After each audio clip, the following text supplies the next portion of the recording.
Anyway, so just so you guys have full context, so you're not wondering what the hell's going on. This is part 2 of the whole I Am Legend thing. And, yeah, so we're going to, yeah. Cool Shadyac signing out. Or whatever. And now we're about to get on to the ugly triplet of the group. I'm just gonna say it now, guys. Full warning: we are not exactly big fans of the movie I Am Legend. Now, let me make this clear: Will Smith is amazing. Dude, he did a great job. He was fantastic. Mm-hmm. He's the best, easily the best part of this movie. But this movie has a lot of problems, and we're gonna get into it.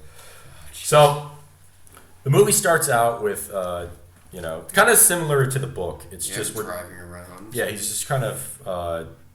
It's Neville driving around, living his life. Go figure, not in a station wagon, but in some kind of weird sports car. Yeah, it's a nice car. But there are several differences right off the bat. Mm-hmm. First off, we established right in the beginning that it's genetic engineering that causes the end of the world. Mm-hmm. It's actually different. A virus. Well, what it is that it's... they took basically this scientist chick talks about trying to create a virus that is beneficial to people. So they genetically engineered this version of the measles, right? It was the measles. Mm-hmm. So it's basically the measles. They want to make it into a beneficial thing, and it goes to cure cancer. Oddly enough, to cure cancer, and it doesn't go well. The virus rapidly mutates and causes more problems than it's solved. Yeah, like it turns everybody into. The vampires are a little more zombie-like. Oh yeah, way more zombie-like than they were in the book. So let's get into some things about that. First off, other differences too. The dog plays a much more important part. I will say this: the Omega Man didn't have a dog in it. No. And in the book, the dog is sort of a symbol. The dog is also a really good part of the movie. God. I think it was a really good choice what they did with it. The dog is. Basically, as he's living his life, he has the dog. The dog is his one companion. The only other companions he has is like mannequins. That was really weird.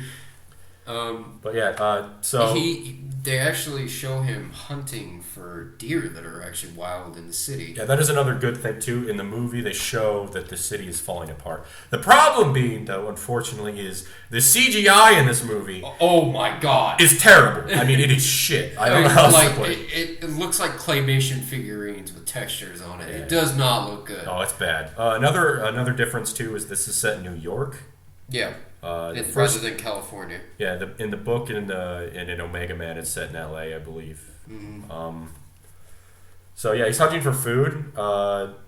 There's a scene in the beginning where he realizes it's time to get home. So they leave, and it's established that the hive, that's what he calls the zombie, because they're more zombie-like than vampire-like. Yeah. There is some differences though. They don't know where he lives, so he doesn't have any kind of thing he has. He has defenses, but he doesn't have to use them because they don't know where he is. Yeah. Also, another thing that comes up is we see this scene with him where he's eating and he has his dog eating. He talks to his dog like it's his kid. Like it's his kid. Like it's an actual person. Her name's Samantha. Yeah. He calls her Sam.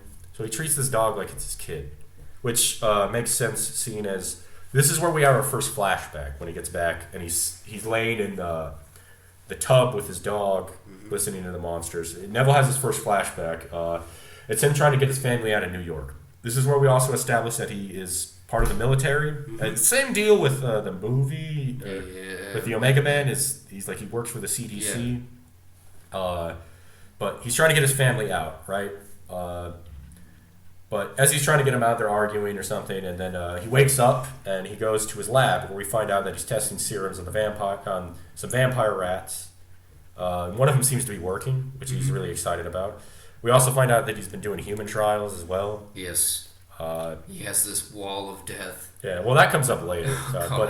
Another thing, though, that is different, a major difference between the book and the movie is that we don't have to deal with that weird sexual thing. No, yeah. In the book, in Omega Man, they kind of touch on it a little bit. A little bit, but I mean, he gets laid. So yeah. He just kind of jokes and smiles with the mannequins. And that also, Will Smith has a really funny thing where he does a lot of stuff where he goes out for supplies and he set up mannequins all over places he goes to talk to them so he can pretend to be normal. He goes to this, like, for instance, he'll go to this, like, Blockbuster kind of thing, which, you know, and there's this mannequin and this woman, and, like, he's literally talking with the dog, right? And it's a really funny What should I say to her? Yeah, it's like a really funny scene. He promises the dog that he'll talk to her next time he's there. Yeah. He also breaks into apartments for supplies. Mm-hmm. And we find out too that he also radios for survivors at this point. Constant broadcast Every day. He sets up this constant thing where he's like, I will be here midday where the sun is the highest in the sky and all that. Yeah.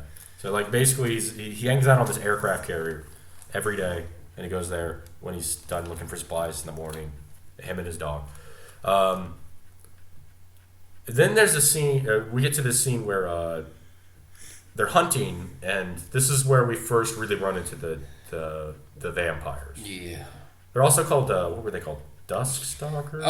Dark Seekers Dark or Seekers. Hemocytes if you're reading the subtitles. Yeah, the subtitles call them Hemocytes. There's later on they're called Dark Seekers, which is really weird. I'm just gonna call them vampires because that's what they're supposed to be. Yeah. They seem to be more zombie-like.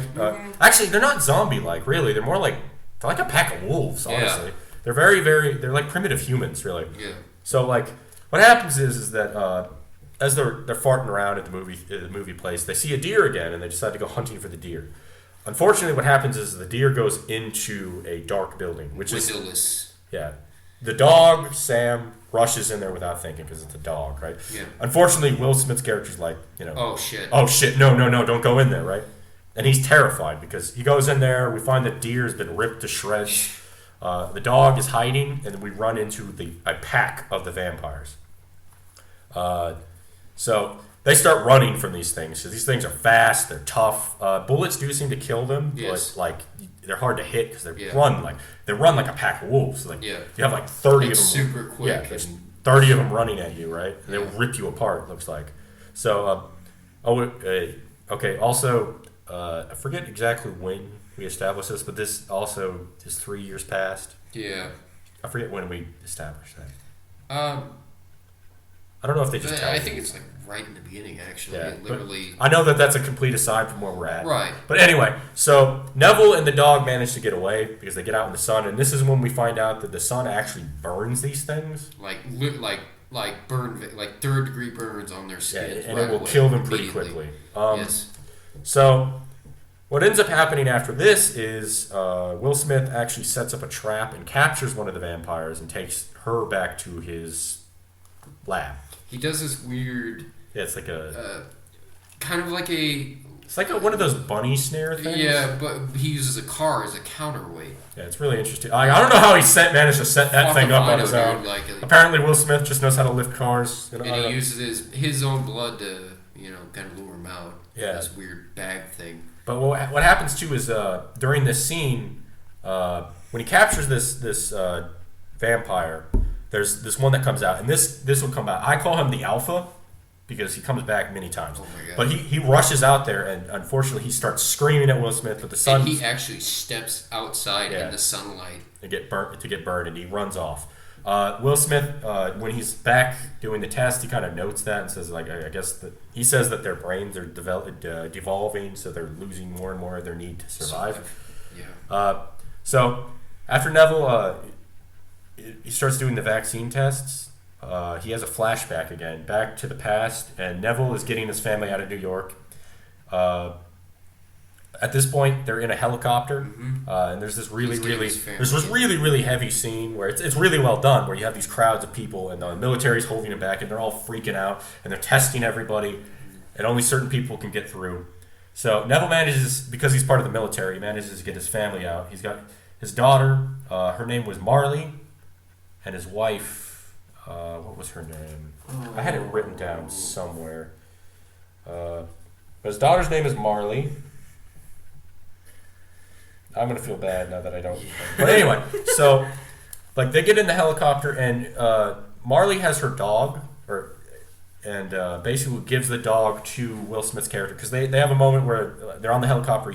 They pray together, basically, and then Marley says, gives the dog to Neville and says, basically says, Yeah, Samantha. It's like he calls her Samantha, but Sam, and basically says, keep my daddy safe. Basically, she doesn't want him to be lonely and wants him to be safe.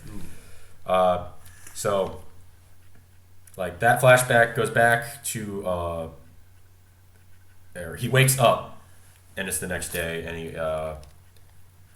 and he goes back to his meeting point for any survivors, right? So he wakes up, he's going through everything. This is where something interesting happens. The vampires actually set up a trap. See, he goes back to his waiting point, and no one shows up. You hear the radio play, and this is something the movie does again pretty well. Constantly, every now and then, it'll show his radio play over him being, basically being alone, and it does a really good job of showing him being isolated. But what happens is he's driving around and he looks out and he sees one of the mannequins, and it's not where it was before, and he starts freaking the fuck out, right? He actually starts yelling at him. I think his name. Are you real? What was his name? Frank, I think. Yeah, Frank. Yeah, he starts yelling at Frank. He's like, Frank! He's like, Frank, you better let me know if you're alive. God damn it! And so he ends up shooting the mannequin, oddly enough. Yeah, but he goes over there to investigate, and it's actually a trap set up. And very, very, very similar to the trap that he did for said vampire that he's trying to cure. Because it's actually what it is like Frank's. Frank the mannequin is standing in a puddle of water. He goes over there and he steps into the water, and there's a rope trap, and it hits him, and it actually hits the back of his head, and it knocks him out. And when he wakes up, the sun's going down. Yeah. So he manages to cut himself free, and unfortunately, as they're escaping, because his dog stays there, Samantha's a loyal dog. Samantha gets. It turns out that the vampires actually have dogs too. That's actually mentioned in the book too, that there are vampire dogs. But so they bring out their hounds, and basically Sam gets in between him and the hound dogs as he's trying to get up. When he cuts himself loose and he falls, there is a cut to his knife breaking off and going into his knee. Yeah, so he's injured, like he's limping, and the dogs are like gonna hunt him down. But Samantha gets in the way and gets bit, unfortunately. This is also when we establish, by the way, that guns can kill them. This is the first time he shoots one of them dead. He shoots the dogs and they die. I think he also shoots one of the vampires. So, oh boy, Depression City is about. This is probably the most heart-wrenching part of the movie, other than maybe, there's a part we'll get to. But unfortunately, when his dog gets bit. Now, we established earlier in the movie that dogs apparently are immune to the airborne disease. But not the direct contact disease. Yeah, apparently. Yeah, but getting bit turns them. So unfortunately, Will Smith gets Samantha down into to his lab, and he takes one of the experimental drugs he's trying to use, but it doesn't work. Her hair starts falling out, and she starts going feral. And this is the most heart-wrenching scene in the movie. Throughout the movie, he's singing that song "Don't Worry" by Bob Marley, because he's a huge fan of Bob Marley. I mean, obviously, he named his daughter Marley after Bob Marley. But her hair starts coming out, and he starts singing that song, and he basically strangles his dog to death. Oh. And it's a hard scene to watch. He literally has to turn away, and you hear her choking, scratching, and going feral, resisting. Until she eventually. So he basically chokes out his dog, and it's pretty hard. So after that, Will Smith goes out to get revenge. He starts driving around. He running. Goes fucking ape shit. Dude. Yeah, he starts running over vampires left and right. He starts shooting at them, and this is when we run into Alpha again. And this is the third time we've seen the Alpha, because he's actually seen in the trap scene too.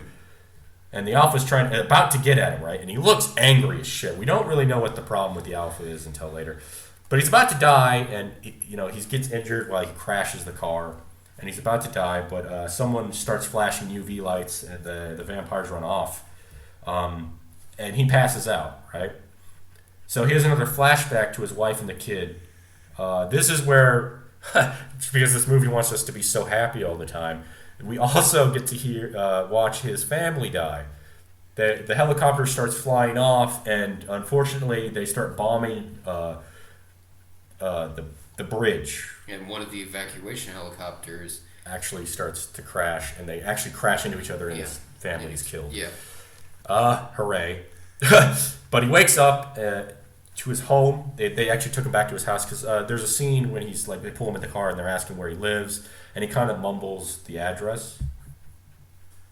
But so he starts mumbling the address, and like he wakes up and he runs into a boy and a woman in his house, Anna and Ethan. The Ruth of our story and her child. Well, no, I think the kid is just some kid she met. Right. We don't really know what Ethan's deal is. Apparently. So they came from Maryland and they heard the radio station and they're headed for Vermont because they've heard about a survivors colony. What the hell? What? Sorry, I'm looking at this and it's like... Yeah, it's lagging a lot, dude. Like... Oh, we'll see what's going on. Yeah. Hopefully... Well, I mean, most... Yeah, it looks like it's fine. Sorry, everybody. We're looking at something that might have been a technical issue. Like I said, we're doing this for the first time, so, yeah. If anyone's still listening, just keep in mind. On the off chance. Yeah, like... I could jump from 15 to 25. No, okay, whatever. Yeah. Anyway, so...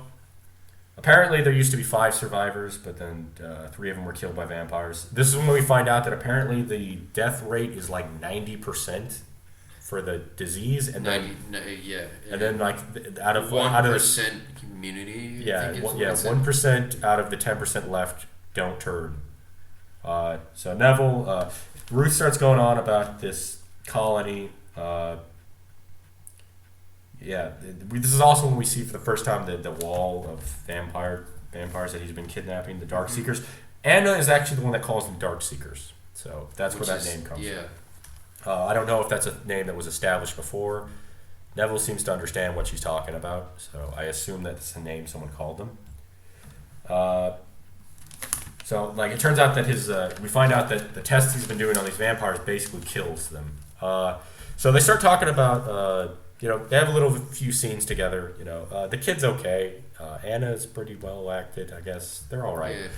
Like, they're not in the movie for very long, honestly. This is sort of like the last third of the movie. But, so she starts talking about this colony and, basically says that God told her the colony's out there. God told her to go talk to him. This is where it gets really weird. It goes to this religious thing. Because prior to this, there was like a moment where they pray. And there's really nothing established. So this whole religious thing kind of comes out of nowhere. Yeah. But Anna starts going on about that. And this is when we establish this whole thing. He basically says, God's plan is 90% of us die from this disease. And then out of the rest of us, 90% of that are going to die or turn into monsters. And the rest are getting eaten by us. So, Neville's really not cool with this whole God plan. He basically says God is an asshole, which, Yeah.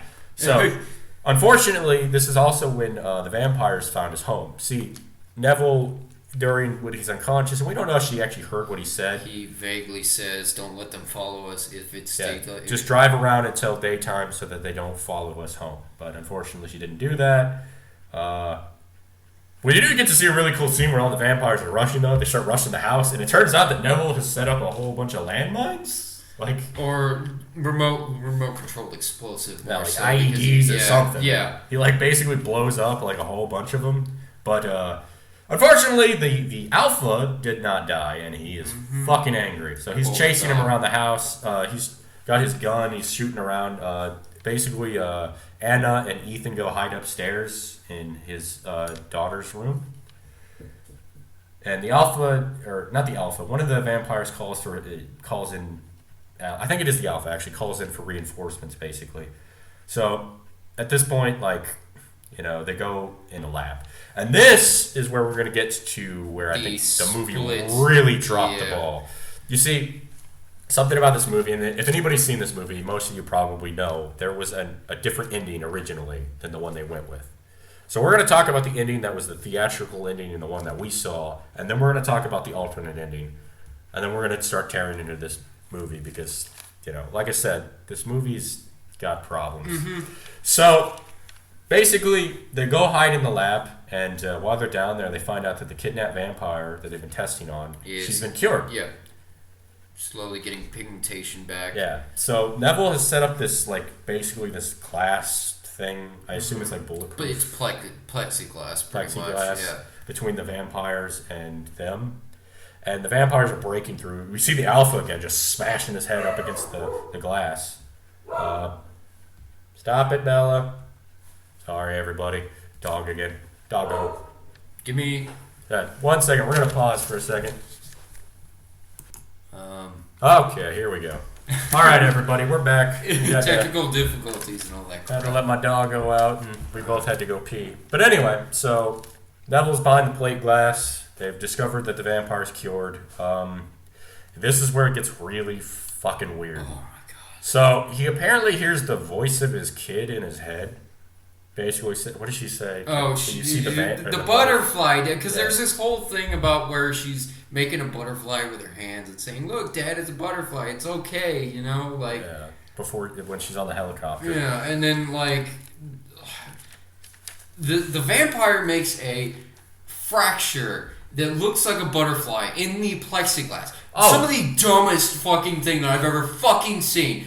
And then it pans over to this lady that has a butterfly tattoo on her fucking neck. So this man is basically, oh God. I didn't even notice those. Is that true? Yeah. Oh shit.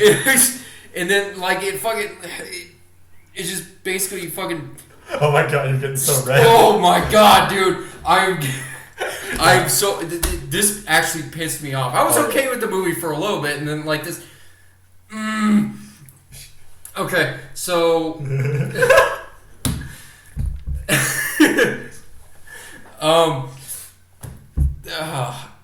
God, okay. Okay. I need to calm down a little bit. Right. So all this stupid symbolism.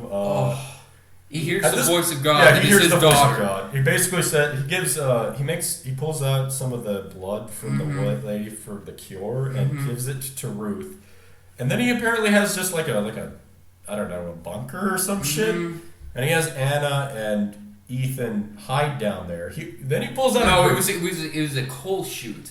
Yeah, it's like a coal. Okay, yeah. So then he pulls out a grenade from nowhere, which first off. A metal door in a coal chute. There's no fucking way it can survive a frag. Yeah. He was like super close to the fucking thing too. Yeah. So he takes the grenade, he pulls the pin, and he basically suicide bombs. Yeah, he runs right into the alpha. Right? Oh my God. And then Anna and Ethan are driving and they go to the compound and it's like it opens up and there's like a church and then they go ahead and they cure somebody and it's all he sacrificed himself for God or whatever. It's like really weird. It was a weird ending. But and then the other ending I thought was a little bit it was way better and then I realized it really wasn't. I mean in some ways it is, but then in other ways it's so well. Rewind back, they're running down to go hide into the lab, right? Plexiglass goes down. I don't know if they, so they don't have any of that scene with the cure, right? The zombies is rushing in, we see the alpha again. And this is where I think that the ending really got messed up, because throughout the entire movie, we have established this alpha has a reason that he is hunting for Will's character. This alpha is pissed. He did something to piss him off. And this is where it all comes through. It makes sense. This is when we find out that they're not completely mindless creatures that are only interested in blood. We find out that they actually... This woman that he kidnapped, this female vampire or whatever, is his mate. It actually gives... And then all he says is, this lady is like, what are you doing? Hold on. So what happens is, they still have that stupid...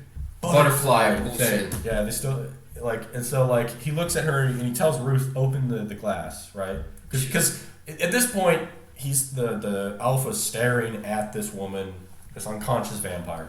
So he opens it up and he brings her through and then he gives her some adrenaline shot to wake her up. And she wakes up, and then the alpha grabs her, and they start holding each other. And he looks at the alpha, and this is a weird scene because he's there staring at the alpha. And you can see behind him all the dead vampires that he's been experimenting on. The alpha. These are it's at least 2 full cork boards. Yeah, it had to be 20 or 30 of people, or maybe even 40. Yeah. So the alpha's roaring at him, and he's like, "I'm sorry," right? And then the alpha basically, looks at the fucking death toll, and he's like, "Yeah, you're fucking sorry." Well, basically, he roars at him in anger. So, like, you don't know if he understands him, but, like, basically he's got the female, and then, like, the other vampires are about to start attacking him, but then he roars. Like, let's go, fam. Like, stop, let's go. And him and his pack, or hive, or whatever the fuck they are, they all leave. And then we didn't, unfortunately, get to see the rest of it, because we had to look the ending up on YouTube, because it didn't come with the DVD we had for the movie. If I remember correctly, all three of them actually drive to this survivor's compound. Which is kind of a little bit more hopeful ending at the end. So yeah, I guess they kind of leave, and I think it's pretty much how it ends, I think. But yeah, so this movie had a lot of problems. The moral of the story is test audiences ruin what could be an okay ending. Because from what I had heard is... And I don't know if this is true, and if any of you guys know if this is true or not, please, or if we're wrong, let us know. Tell us. But from what I had heard, initially they had that original ending, and the test audiences hated it. So they had to refilm the ending. Yeah, refilm the ending, and came out with this one with the whole butterfly and the suicide bomber thing. Like, it's like really weird. It's just bizarre. Yeah. But I'm gonna be honest with you, that's not the only problem with this movie. The CGI is terrible. Oh god, dude! Like it's even the vampires are just like they look like shit. They give you that weird uncanny valley thing because it's I mean they're supposed to be creepy, but they don't look like they don't look like they're real. Yeah, they have no weight to them. They look like you took some Xbox. Like Xbox zombies or something, and just kind of stuck them in the movie, right? Yeah. Like, and it was really apparent too with the deer and the lions. Like, couldn't you guys have just like gotten a deer? Like, really? Or spent, it was like $100 million on the budget or whatever, right? Just animatronics, dude. Animatronics do a wonder. Yeah, or just get a real deer. Just get a real deer. I'm sure you can hire deers are probably a little bit easier to train rather than a fucking lion. It's probably cheaper too. Right. My God, it was so bad. Like, ugh. Anyway. But with the movie did really well Will Smith's character, I will say this, is like Neville in the movie is a lot more likable than he is in the book. Like you feel for the character in the book. It actually does feel like a post-apocalypse rather than just a random offshoot. Yeah, that is another thing. It does better than Omega Man is it actually shows like the decaying city. Yeah, the city's decaying. Vines going up the skyscrapers. Yeah, there's like holes and stuff. Cracked streets and everything like that. Yeah, streets are packed with all these abandoned cars. So it's a lot. It does a lot better job establishing that. But like, I mean. It's sad because what unfortunately it does is it copies off of zombie movies, which is kind of like a teacher copying the notes from a student for their own test. It doesn't make any sense because like a lot of movies, like zombie movies, take heavy influences, whether consciously or not, from I Am Legend. Like. I mean, they are vampires in the book, but they're more like our modern idea of zombies really has some of its influences from that book. Yeah, I mean, it came out in 1954, and it brought a lot of things into sci-fi that really weren't there before. Like in the book, like he asked the question, "What's a mutation?" And because I guess in the 50s this wasn't something that was really well known. Yeah, like what mutations and like. All the pathogens constantly. Yeah, weren't things that people were super worried about or really understood, I guess. I don't know how true that is. I assume that it was from the book's perspective anyway. Because he felt the need to explain what these things were. But, yeah. So in the movie, it takes a very... It almost comes off as pedantic, or very anti-science, anti-skepticism, it's very like believe in God, not science type thing. Which it's okay for some people, I guess, but like he's a man of science. Like literally throughout the entire movie, he is portrayed as this man of science, somebody that's actually going to figure out how to cure these things. Yeah, well, and what I think too really doesn't work is that it could be fine if it had been throughout the movie, but again, other than a scene where they pray together on the helicopter, him and his wife and his daughter, this religious angle comes in at the last 20 minutes. Like, it's, like, literally forced in the last 20 minutes. Say what you want about the Omega Man. At least they spread out the religious connotations. Yeah, the religious stuff is right from the start. Right.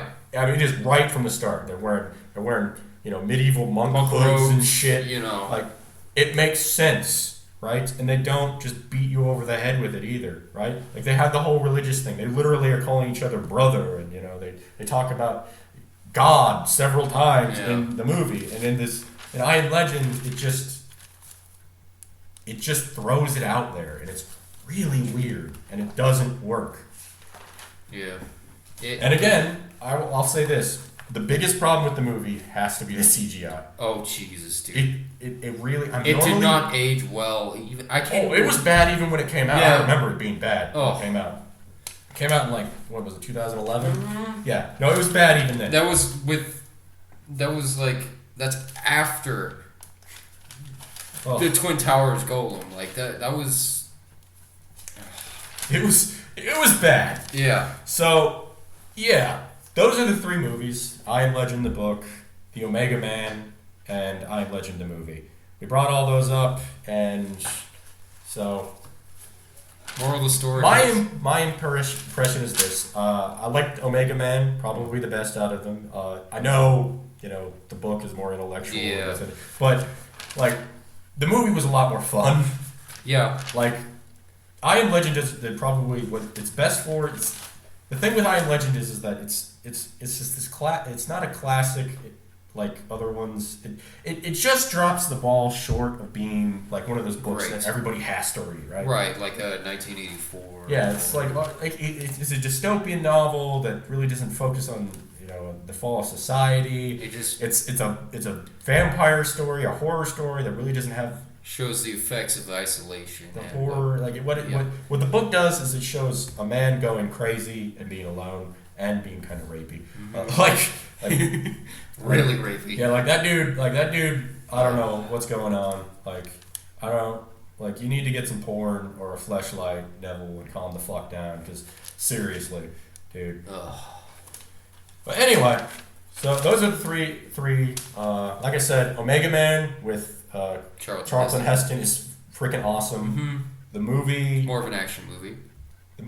The movie I Am Legend.